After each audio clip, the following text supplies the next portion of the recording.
Waalaikumsalam warahmatullahi Waalaikumsalam warahmatullahi wabarakatuh. wabarakatuh.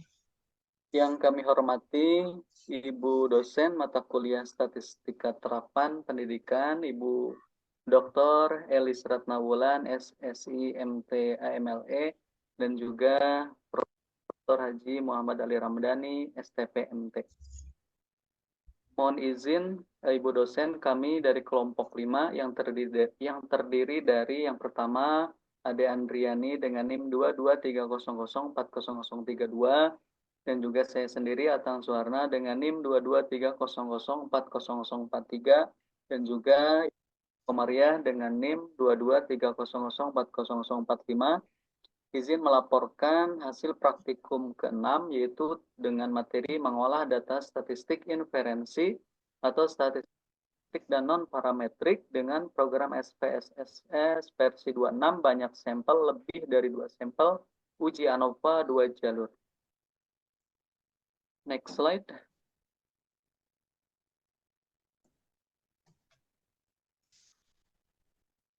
Sub pembahasan yang akan kita presentasikan pada kesempatan kali ini yaitu ada 6 sub. Yang pertama yaitu latar belakang, yang kedua tentang pengertian model pembelajaran Think Pair Share atau TPS, kemudian model pembelajaran Think Pair Square atau TPSQ, dan model pembelajaran konvensional. Yang ketiga yaitu tentang data praktikum, kemudian yang keempat yaitu rumusan hipotesis, yang kelima itu analisis, dan yang keenam yaitu adalah simpulan.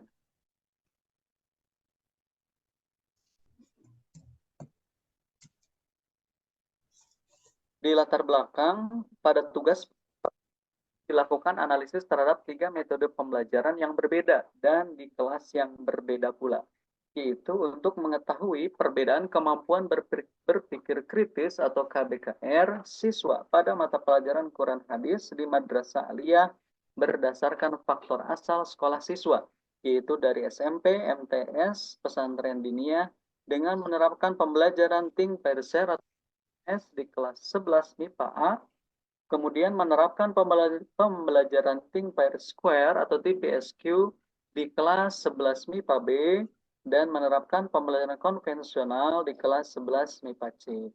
Analisis statistik akan dilakukan untuk mengumpulkan data hasil belajar siswa pada kedua kelompok pembelajaran dan mengevaluasi keberhasilan masing-masing metode dalam mencapai tujuan pembelajaran Quran Hadis. Untuk slide berikutnya akan disampaikan oleh Bu Cucu. Disilahkan.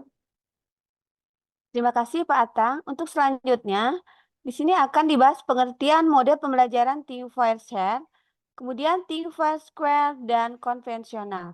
Adapun Think Pair Share atau TPS, yaitu model pembelajaran yang memberikan kesempatan bagi siswa untuk lebih luasa dalam merespon pengetahuan maupun soal yang diberikan. Kemudian yang kedua, Think Pair Square atau TPS SQ, yaitu memberikan kesempatan kepada siswa mendiskusikan ide-ide mereka dan memberikan suatu pengertian bagi mereka untuk melihat cara lain dalam menyelesaikan masalah. Kemudian model yang ketiga yaitu konvensional, merupakan metode pembelajaran tradisional atau disebut juga dengan metode ceramah, karena sejak dulu metode ini telah dipergunakan sebagai alat komunikasi lisan antara guru dengan anak didik dalam proses belajar dan pembelajaran. Nah, di sini data eksperimen yang akan kami gunakan yaitu yang pertama, nilai Quran Hadis Think Pair Share atau TPS di kelas 11 MIPA A.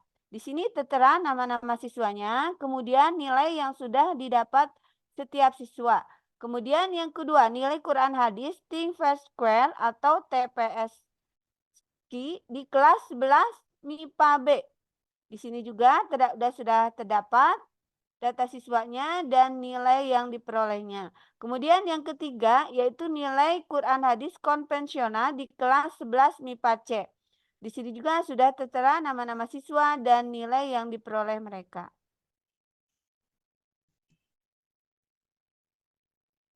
Adapun rumusan hipotesis yang kami buat yaitu H0, tidak terdapat perbedaan hasil belajar siswa dengan materi kemampuan berpikir kritis siswa pada mata pelajaran Quran Hadis di Madrasah Aliyah berdasar faktor sekolah siswa dengan menerapkan pembelajaran Think Fast Share di kelas 11 MIPA A, kemudian menerapkan pembelajaran Think Fast Square di kelas 11 MIPA B, dan menerapkan pembelajaran konvensional di kelas 11 MIPA C. Kemudian, hipotesis H1, terdapat perbedaan hasil belajar siswa dengan materi kemampuan berpikir kritis siswa pada mata pelajaran Quran Hadis di Madrasah Aliyah berdasarkan faktor asal sekolah siswa dengan menerapkan pembelajaran Think Fast Share di kelas 11 MIPA A, kemudian menerapkan pembelajaran Think Fast Square di kelas 11 MIPA B, dan menerapkan pembelajaran konvensional di kelas 11 MIPA C.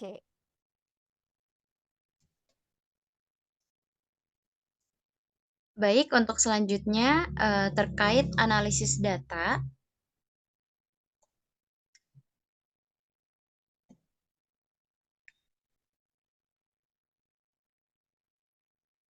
Terkait analisis data, di sini bisa teman-teman lihat ada uji normalitas data. Uji normalitas data ini bisa kita lihat dulu pedoman pengambilan keputusannya itu. Yang pertama, jika nilai sig atau signifikansinya atau nilai probabilitasnya itu kurang dari 0,05, maka distribusinya itu tidak normal. Namun, jika nilai sig atau signifikansi atau nilai probabilitasnya lebih dari 0,05, maka distribusinya normal. Nah, jika dilihat dari uji normalitas datanya itu di sini ada 0,145, maka di sini dapat kita simpulkan bahwa ada dua macam alat uji kenormalan distribusi data yang dapat digunakan, yaitu Kolmogorov Smirnov dan juga Shapiro-Wilk. Nah, berdasarkan tabel test of normality terlihat bahwa nilai residual standar pada kedua metode, yaitu Kolmogorov Smirnov-nya itu adalah 0,200 dan Shapiro-Wilk-nya itu adalah 0,146. Jadi keduanya itu lebih besar dari 0,05. Jadi ketika kita melihat pengambilan keputusannya, pedoman pengambilan keputusannya, kita bisa simpulkan bahwa nilai residual standarnya itu berdistribusi normal. Sedangkan nilai residual standarnya itu tampak seperti gambar dalam slide berikut. Nah, seperti ini. Normal QQ plotnya itu seperti ini. Seperti teman-teman bisa lihat di layar, terlihat bahwa sebagian besar dari data nilai residual standarnya itu dari hasil belajar Quran hadisnya siswa itu berada di sekitar garis. Jadi hal ini menunjukkan bahwa nilai residual standar dari hasil belajar Quran hadis siswa itu berdistribusi normal. Nah, kemudian selanjutnya di sini ada beberapa tampilan output dari two-way ANOVA atau Univariate Analysis of Variance. Nah, di sini ada between subject factors. Nah, di sini bisa dilihat hasil analisis dari SPSS, tampilan between subject factors-nya. Berdasarkan analisis between subject factors-nya itu terlihat bahwa terdapat 3 jenis model pembelajaran yang diterapkan di 3 kelas, yaitu TPS dengan kode 1 sebanyak 20 siswa, TPS-Ki dengan kode 2 sebanyak 20 orang, dan konvensional dengan kode 3, nah sebanyak 20 orang juga.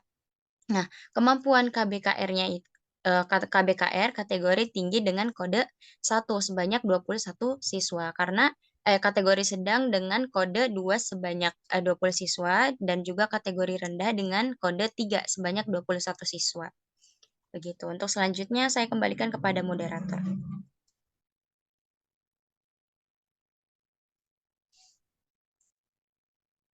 Mohon izin untuk melanjutkan presentasi di slide berikutnya. Di slide berikutnya di sana dijelaskan tentang deskriptif statistik.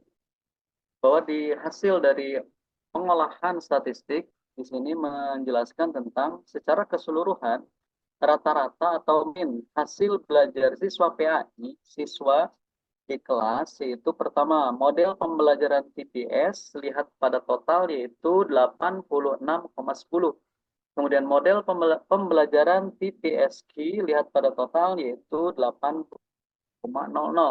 Dan model pembelajaran konvensional lihat pada total yaitu 78,22. Sedangkan pada total ketiga model pembelajaran tersebut yaitu TPS, TPSK, dan nasional berdasarkan kemampuan KBKR siswa itu tinggi, sedang, dan rendah rata-ratanya adalah 82,30. Tabel deskriptif statistik menunjukkan rata-rata atau min hasil belajar Quran hadis siswa di tiap kelas model pembelajaran TPS, TPSK, dan konvensional berdasarkan kemampuan KBKR, kemampuan berpikir kritis. Pada kategori tinggi, sedang, dan rendah terlihat bahwa rata-rata hasil belajar Quran hadis kelas TPS yang berkemampuan KBKR-nya tinggi yaitu HB-TPST adalah 85,7000. Hasil belajar PAI TPSS adalah 85,7143 dan hasil belajar PAI TPSR adalah 88,333 seperti tabel Waynet. Next slide. Kemudian yang selanjutnya yaitu dijelaskan tentang Leibniz Test of Equality of Error Variance. Di sana sudah tampil tabelnya untuk pengambilan kesimpulan homogenitas varian, yaitu pedomannya jika nilai sig based on mean besar dari 0,05 maka variansi data homogen. Jika nilai sig based on mean kurang dari 0,05 maka variansi data tidak homogen. Berdasarkan tabel Leibniz Test of Equality of Error Variance terlihat bahwa nilai sig based on mean adalah 0,019 tersebut lebih besar dari 0,05 atau lebih besar dari 0,05. Maka dapat disimpulkan bahwa variansi nilai dari variabel hasil belajar PAI atau Quran hadis adalah homogen. Karena persyaratan normality dan homogeneity terpenuhi, maka uji ANOVA 2 jalur dapat dilakukan. Kemudian yang selanjutnya yang keempat yaitu terkait dengan test of between subject effect. Di sana tampil juga hasil outputnya bahwa di sini ada menguji hipotesis yang berbunyi H0 tidak terdapat perbedaan hasil belajar Quran hadis siswa dan model pembelajaran TPS, TPSQ, dan konvensional. H1 terdapat perbedaan hasil belajar PAI atau Quran hadis siswa berdasarkan model pembelajaran TPS, TPSQ, dan konvensional. Dasar pengambilan keputusan jika nilai sig lebih besar dari 0,05 maka diterima. Jika nilai sig kurang dari 0,05 maka H0 ditolak. Kita lihat kotak output test of between subject effect. Perhatikan pada model pembelajaran bahwa terlihat bahwa nilai sig-nya adalah 0,000. Karena 0,015 kurang dari 0,05 maka HO ditolak dan hasil. Sehingga dapat disimpulkan bahwa terdapat perbedaan hasil belajar Quran hadis siswa berdasarkan model pembelajaran TPS, TPSQ, dan konvensional. Untuk selanjutnya akan disampaikan oleh Bu Cucu. Disilahkan Bu Cucu. Terima kasih Kak Atang.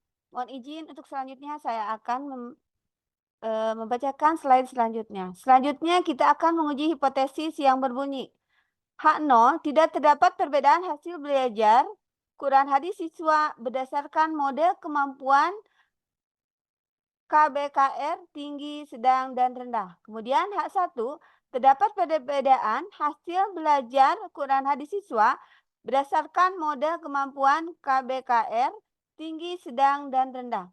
Dasar pengambilan keputusan, jika nilai signifikasi di atas 0,05 maka H0 diterima. Kemudian jika nilai signifikasi di bawah 0,05 maka H0 ditolak. Kita lihat kotak output test of between subject effect. Perhatikan pada kemampuan KBKR terlihat bahwa nilai signifikasinya adalah 0,789 karena 0,789 di atas 0,05 maka H0 diterima atau H1 ditolak. Sehingga dapat disimpulkan bahwa tidak terdapat perbedaan hasil belajar PAI siswa berdasarkan kemampuan KBKR tinggi, sedang, dan rendah. Next. Selanjutnya, kita akan menguji hipotesis yang berbunyi H0 tidak terdapat interaksi antar mode pembelajaran dan kemampuan KBKR dalam menentukan hasil belajar kurang dari siswa. Kemudian hipotesis yang kedua H1 terdapat interaksi antara mode pembelajaran dan kemampuan KBKR dalam menentukan hasil belajar kurang dari siswa. Dasar pengambilan keputusan, jika nilai signifikasi di atas 0,05, maka H0 diterima. Jika nilai signifikasi di bawah 0,05, maka H0 ditolak. Kita lihat kotak output text of between subject effect. Perhatikan pada mode pembelajaran kemampuan KBKR, terlihat bahwa nilai signifikasinya adalah 0,330. Karena 0,330 di atas 0,05, maka H0 diterima dan H1 ditolak. Sehingga dapat disimpulkan bahwa tidak terdapat interaksi antar mode pembelajaran dan kemampuan KBKR dalam menentukan hasil belajar Quran ahli siswa. Hal ini dapat dikatakan bahwa mode pembelajaran dan kemampuan KBKR tidak memberikan pengaruh terhadap hasil belajar Quran ahli siswa. Berdasarkan hasil pengujian hipotesis diperoleh kesimpulan berikut. Terdapat perbedaan hasil belajar Quran ahli siswa berdasarkan mode pembelajaran TPS, TVSQ, dan konvensional. Tidak terdapat perbedaan hasil belajar Quran ahli siswa berdasarkan kemampuan KBKR, tinggi, sedang, dan rendah. Kemudian yang ketiga, tidak terdapat interaksi antar mode pembelajaran dan kemampuan KBKR dalam menentukan hasil belajar Quran ahli siswa. Karena tidak terdapat perbedaan interaksi antar mode pembelajaran dan kemampuan KBKR dalam menentukan hasil belajar Quran ahli siswa, maka tidak akan dilakukan uji post hoc. Untuk selanjutnya, saya kembalikan pada moderator.